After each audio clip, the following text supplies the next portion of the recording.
আপনার কাছে কেমন লেগেছে ভাই? আমি টিজারটা এখনো দেখিনি ভাইয়া।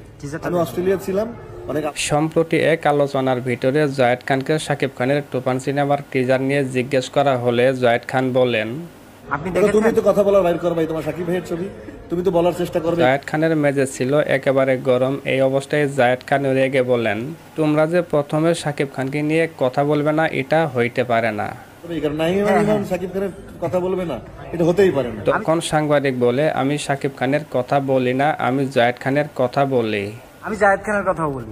তখন জায়েদ খান বলে, জায়েদ খানের কথা বলে ইনবক্সে, আর শাকিব খানের কথা বলো আমার নিউজ দাও আর আমার ইনবক্সে পাঠাও, আর শাকিব খানের কথাগুলি তোমাদের প্রোফাইলে শেয়ার করো।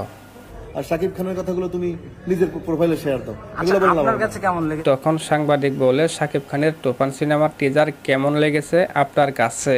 তখন জায়েদ খান বলে, টিজারটি আমি এখনো দেখিনি ভাইয়া। আমি টিজারটা এখনো দেখিনি ভাইয়া। আমি অস্ট্রেলিয়া। জায়েদ খান আরো বলে, আমি অস্ট্রেলিয়া ছিলাম, অনেক কিছু শুনেছি।